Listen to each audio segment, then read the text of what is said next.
Η σημερινή πόλη πήρε το όνομά της από την αρχαία πόλη Λίμνιον. Για αιώνες ήταν μια από τις σημαντικότερες ναυτικές πόλεις της Ελλάδος. Από εδώ φεύγανε καπεταναίοι, εμπορικά πλοία για όλη την Ελλάδα και για όλο τον κόσμο. Σιγά σιγά με τα χρόνια το Ελίμνιον έγινε λίμνη. Σήμερα δεν ακούς πια τα μπανιά των πλοίων. Ακούς μόνο ιστορίες που ταξιδεύουν ανά τους αιώνες. Αυτός είναι ο δρόμος του αποστάγματος και αυτή είναι η Βόρεια Εύβοια.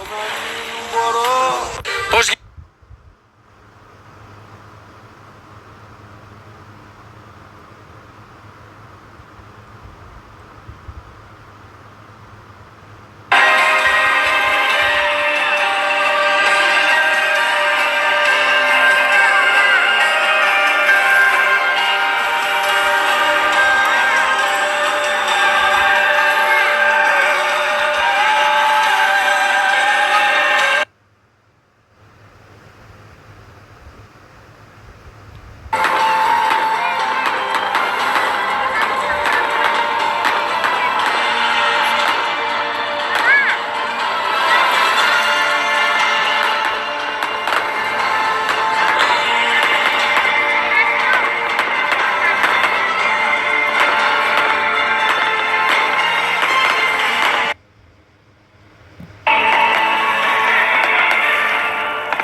στην Κινέτα, στο Μαραθώνα, στη Ραφίνα, στο τραγικό μάτι. Πώς μπορεί να ξεχάσει η Λίμνη και τα δικά της κακοπαθήματα.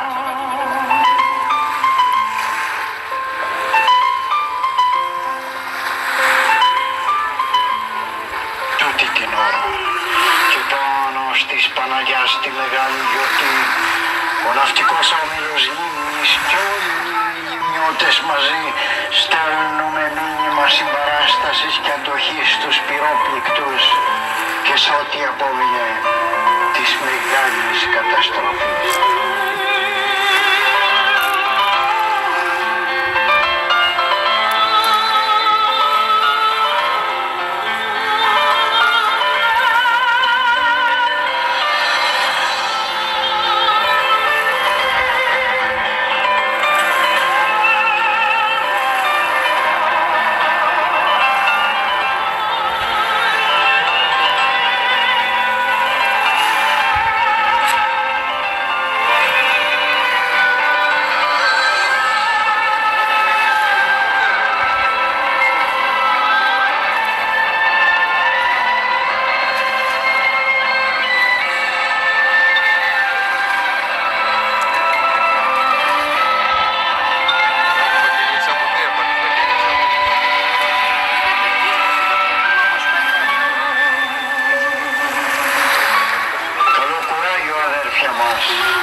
Και εσύ η φύση της Αττικής γρήγορη αναγέννηση.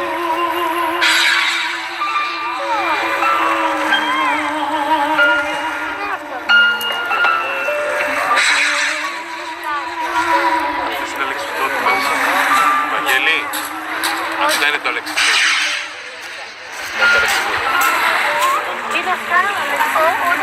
Έλα ρε Βαγγέλη, μην κουνάς. Μην κουνάς.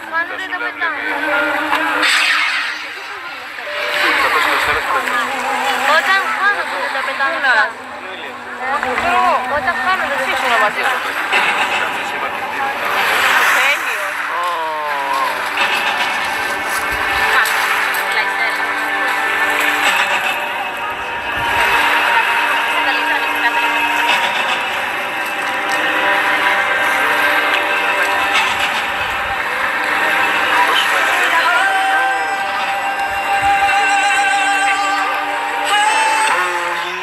Και επισκέπτες της Λίμνης, σας καλωσορίζουμε στην ναυτική βραδιά στο Ελίμνιο